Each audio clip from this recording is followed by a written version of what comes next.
Hey everybody, welcome to another edition of Life After 50.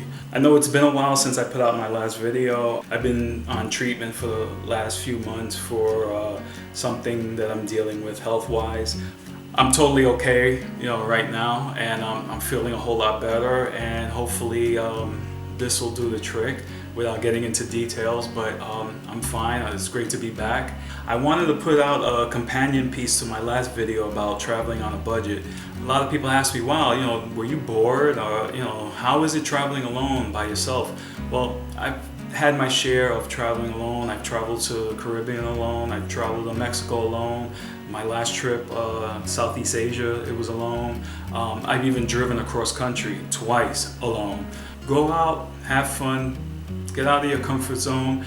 It's the most amazing thing to be out there by yourself. It's such a sense of accomplishment when I come back and say, wow, I went through this, I did this, I went there all by myself, and I can't explain it. It's something that you have to experience.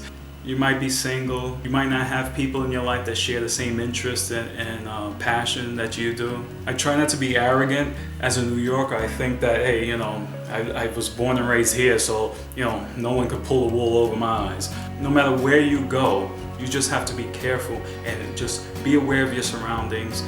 I'm quite sure none of you would walk down a dark alley at 2 o'clock in the morning in your hometown. So why do it somewhere else 3,000 miles away?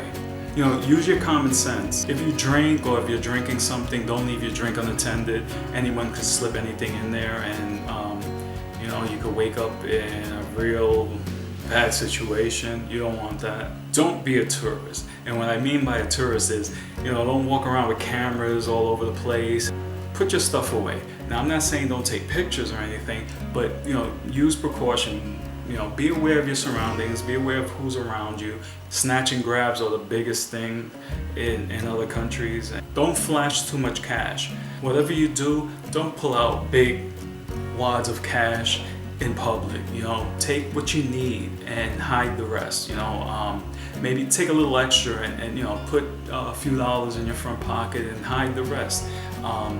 You should know already more or less how much you're going to spend when you're going out there. I mean, that's what I do. I do my research. I figure out, I'm going to probably eat, I'm going to do this, I'm going to do that, and I take enough money, maybe a little more, a little extra, just in case. And I'm not walking around. I'm aware of my surroundings. I'm taking out what I need. Leave your jewelry home. If you're just walking around taking pictures of the city or hanging out at the beach, why are you wearing, jewels? Don't do that. You're just attracting trouble. Try to memorize where you're going before you go there. I'll get on Google Maps and I'll map out the whole area where I'm staying at, whether it's a hotel, whether it's a apartment I rented through Airbnb, whatever the situation is. And I make note of all the landmarks, the stores, this and that. So before I even get into the country, I already know the neighborhood. So I'm not walking around with a map looking like a tourist. I already know where I'm going. Learn a little of the language. What I try to do is I'll get on YouTube and I'll try to learn key words like hello, goodbye, thank you, stuff like that. So even though I'm not fluent in that particular language, at least I'm making an effort, and the locals love that.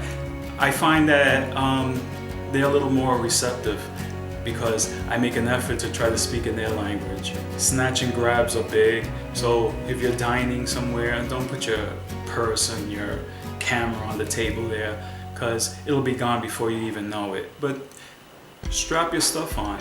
If you're not using it, make sure you have some kind of a strap or something, or a hidden little pocket, maybe a backpack. And when you take your backpack off, just keep it on your lap, keep it on your person. Blend in. I remember when I went to Rio, one of the tips that I learned from watching one of these videos was, blend in with the culture there. Most of the people there, t-shirts, tank tops, shorts, and the universal footwear, flip-flops. I wore nothing with any logos, anything gaudy or whatever. I looked just like a local, and for the most part, people probably thought I lived there. Don't be afraid.